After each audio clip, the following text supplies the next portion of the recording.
Okay, so when you hear the Egyptian Book of the Dead, what comes to mind? Probably mummies, right? Curses, dark tombs, all that spooky stuff. But what if I told you that's, well, almost completely wrong? Today, we're going to peel back the layers on one of the most famous and maybe one of the most misunderstood texts in all of history. Its true purpose was something else entirely. Just think about it for a second. What if, when your time came, you weren't just stepping into the great unknown? What if you had a guide? A map, a cheat sheet, maybe even a magical passport with all the secret passwords and answers to the tests you'd face on the other side? Sounds pretty good, right? Well, that is exactly what the ancient Egyptians were aiming for. So, to really get this guide, we've got to understand the world it was made for. We need to look at death, the way they did. You see, for them, death wasn't the end. Not even close. It was just the beginning of this incredibly dangerous journey through the underworld, a place they called the Duat. And listen, this wasn't your simple heaven or hell. Oh no, the Duat was a whole other level.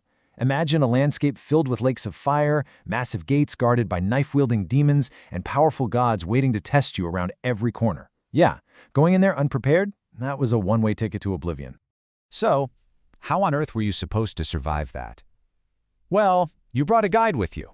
The perfect companion for your eternal road trip. And right away, we hit a huge misunderstanding, and it's all in the name. We call it the Book of the Dead. Sounds pretty morbid, right? That name actually came from 19th century European Egyptologists. But what did the Egyptians themselves call it? Something completely different. The Book of Coming Forth by Day. Think about that shift. It's not about death at all. It's about rebirth, about emerging into the light every single day, just like the sun god Ra. It wasn't a book of the dead. It was a book of eternal life. Here's another thing people get wrong. We think of it as a book, like the Bible or the Quran, with a set beginning, middle, and end. Nope. It was more like a mystical catalog of nearly 200 magic spells, and you'd pick and choose the ones you wanted, or the ones you could afford. A pharaoh, they'd get the deluxe, fully illustrated papyrus scroll with all the bells and whistles. A lower-level official, maybe they could only spring for a few of the most important spells. It was basically a custom-built cheat sheet for your soul. So what was actually in this thing? Well, think of it as part magical passport, part supernatural GPS. It was packed with words of power, spells so powerful they could supposedly help you overcome gods and monsters. It had maps and instructions to get you through the treacherous landscape of the underworld. There were hymns to flatter the big-name gods you'd run into. And, super important, there were spells to make sure your body and soul stayed connected and preserved for all time. It was, without a doubt, the ultimate survival kit for the great beyond. And this quote from one of the chapters, wow, it gets right to the heart of their biggest fear. See, for the Egyptians, the worst thing that could happen wasn't just dying here on Earth. The real terror was the second death. That's when your soul could be utterly destroyed in the afterlife. Just erased. Total, complete oblivion.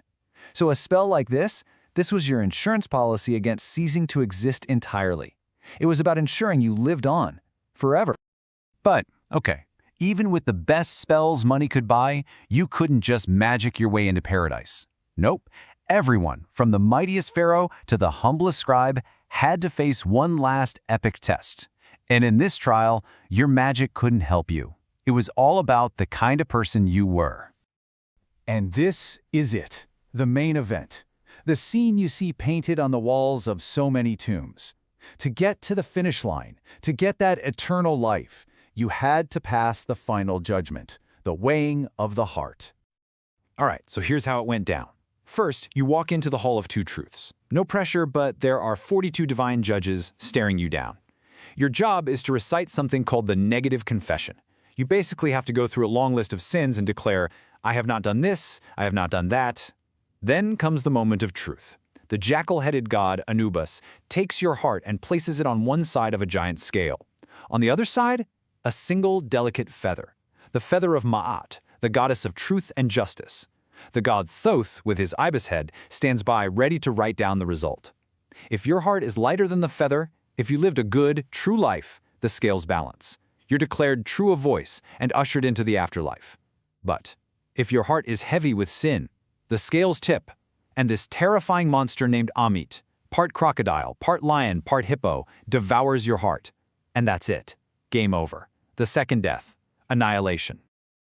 Now, a system this complex doesn't just pop up out of nowhere. These beliefs, and the texts themselves, evolved over thousands of years. You can really see this spiritual technology changing over time. Way back around 2400 BCE, you have the pyramid texts. These were the earliest spells, and they were for royals only, carved right into the walls of their pyramids. Fast forward a few centuries, and you get the Coffin Texts. Now the spells are being written on the coffins of officials and other wealthy people, so access to the afterlife is getting a little bit wider. Then finally, around 1550 BCE, during the New Kingdom, we get the papyrus scrolls we now call the Book of the Dead. Suddenly, this guide was available to pretty much anyone who could save up enough to buy one. You're seeing a slow-motion democratization of eternity, which is pretty amazing when you think about it. But the story doesn't end when ancient Egypt fades away. Not at all. In fact, when these texts were rediscovered, they sent ripples through the world that we are still feeling right now. Think about it. When Europeans rediscovered and started translating these texts, their minds were blown. The ideas of secret knowledge, of magical rituals, of a symbolic journey of the soul, it resonated so deeply. This stuff directly fueled movements like Renaissance Hermeticism. Later on, you can see its DNA woven into the symbolism and beliefs of groups like the Rosicrucians and the Freemasons. And of course, its influence is everywhere in our popular culture today. The scales of justice, Anubis, the whole vibe of ancient Egyptian mystery, it all comes from here.